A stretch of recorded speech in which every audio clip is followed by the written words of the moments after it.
Welcome to my Apex series. We'll be going over how to master each character in Apex Legends. Now, we're gonna go over everybody's what they normally pick. The first person that they get into, Wraith. Wraith is a very interesting character. Honestly, I'm gonna be completely honest, she's overplayed, and most people think that she's stupid OP. There's better characters, but at the same time, she does have her place in the meta, and she is very powerful. Now, let's go over defining her and sectioning her off to put her in her spot and to clarify who she is and what she's best at. Right now, Wraith, it is best to be classified as a transportation role, but at the same time, I'll get a little bit better in another video that I have. So make sure you hit the notification bell and subscribe so that you can stay in tune for when that video drops. It'll be out very soon, trust me. With that being said, she's a transportation character. Now, everybody that'll be labeled as transportation character is best to be scribed as this. If you need to get to a certain location, or you need to just move out as a team, not just one person, as a team, and you want to use it to get across places very quickly, very fast, and very efficiently, these characters will do that for you.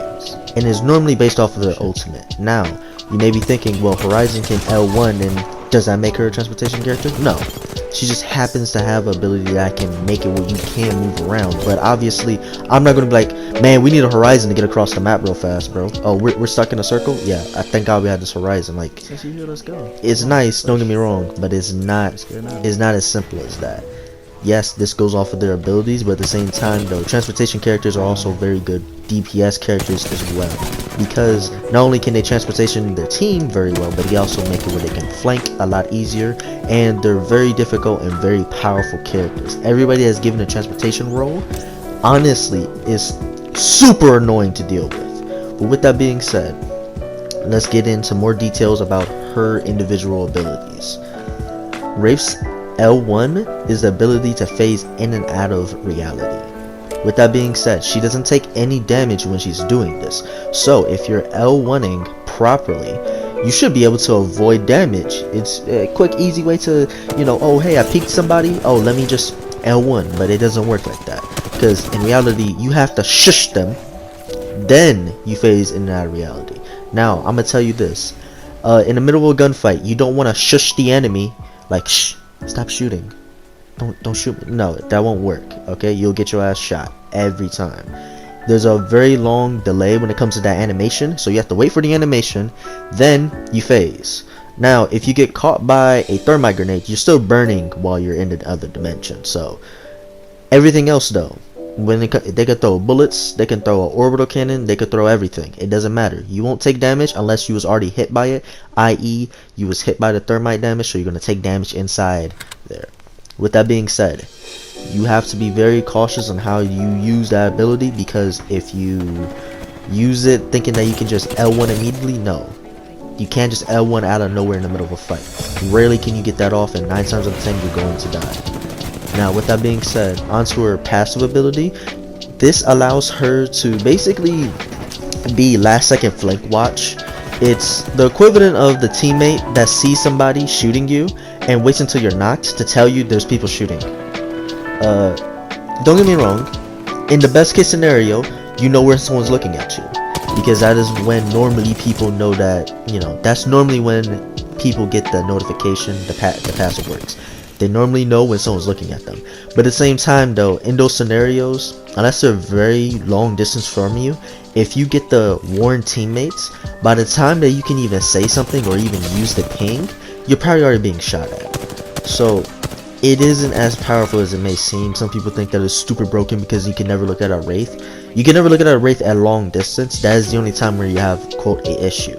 But even then, it doesn't always work like that. So to clarify, when it comes to looking at her, even if I'm really far away from her, she doesn't know where she's being looked at unless it's particularly the sniper scope. Because if you're looking through her at a sniper scope, it'll let her know that someone's looking at you with a sniper. She'll say sniper, watch, look out, But if you're just happening to be looking at her from a long distance without a sniper scope, she doesn't know that somebody's looking at her. Well, she knows someone's looking at her, but not with a sniper scope. So if I know that I'm being looked at, but I don't know where, that means that literally anywhere where I could be looked at forward, because you can be seen, because that can be notified by you by somebody coming in from a jump tower. So they could be jump towering in high up in the sky, or they can be far off in the far back 500 meters away, or they're 2 inches away from you. You don't know which one it is because it doesn't let you know where they are. So that's why I said it's last second flank watch. You won't know where they are until you figure them out, or you're Batman and you know, and you just use deductive reasoning. Now at high level, that is what most people are going to be doing, because in reality, in most scenarios, you can kind of figure out the 2, maybe 3 locations where they could be looking at you, because everything else doesn't make sense. Like, I highly doubt little Timmy across the fucking map off in the middle of fucking Timbuktu is sitting up on a mountain looking at me, so you wouldn't look over there. But I highly doubt that little Timmy's underneath you, like watching you from the fucking ground like a gremlin. Like, I highly doubt that. I doubt they're hiding in the grass. They're probably either A, in the building left to you, maybe they're up in that little tower in the far back 300, 400, 800 meters away, you know. So it's like reasonable spots where, depending on the map, you might be able to figure it out. But with that being said, the better you are at deductive reasoning and just overall game sense when it comes to Wraith, the easier it is to figure out where they are, so that it'll go from being this last second flank watch to this, oh hey, did you just look at me? Oh, I now know where you are. That's how really good Wraiths are. Basically, it feels like they're like hacking, because once you look at them, they now can figure out, okay, if someone's looking at me, where are they going to be looking at me from?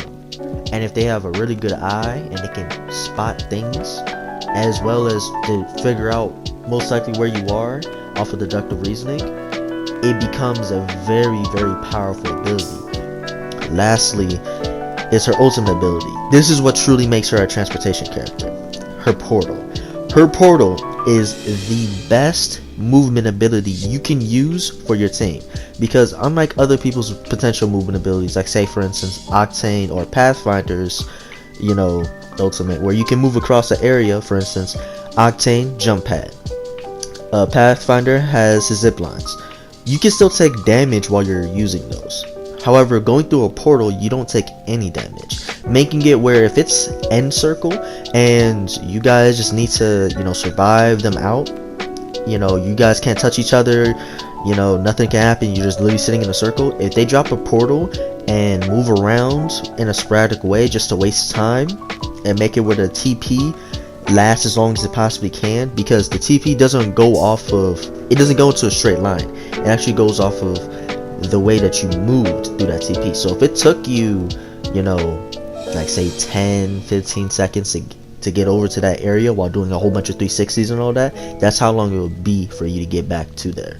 Now it may not be exactly like that, I may have got that a little bit off, but with that being said, it's very powerful, it's very annoying, and it'll make it where this is a little cheap way of surviving circles, surviving, you know, things that you really shouldn't have, because you don't take damage with it. Now, with that being said, Wraith as a character, based off of what I displayed already, is best to be used in mid-range to close range. Now, obviously, all Apex characters, you could use anything, but it is best to keep Wraith as your duelist character, as well as obviously for transportation. She needs to be either the first or second person pushing into a squad.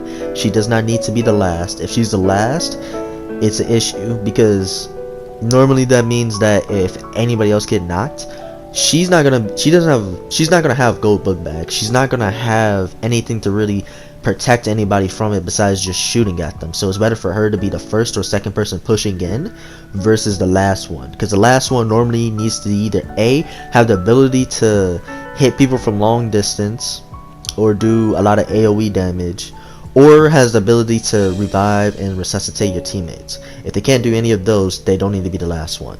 Also, Wraith as a duelist character needs to have only really gold body armor and gold helmet. The other two are not necessarily needed, like for instance knockdown. Like, yeah, having a knockdown is nice, but you know, you can give that to anybody. Knockdown shields is neutral. Whoever has it, it doesn't really matter. With that being said though, she needs to preferably be keeping in mid-range. She does not need to be sniping too much. She can be close range too, but be very careful on what you're doing when it comes to certain weapons, because you may think a weapon combo might work out, but yeah, I'll be going over weapons in another video as well, because some people be thinking that a fucking Mozambique charge rifle is OP, and I'm not joking on that. I was in a lobby with somebody, I should have recorded it, so it was hilarious. They're over here on some, yeah, so my ideal loadout is a Mozambique wingman. And not Mozambique wingman, Mozambique fucking charge rifle. They don't even put a scope on the charge rifle. They leave it iron sights. Like, these are the lobbies I deal with. I'm losing my mind. But anyway, this is the end of the video. Like I said, I'll have other videos going over more things in Apex. If you enjoyed this video, like, comment, subscribe, all that good jazz, and I'll talk to y'all later. Peace.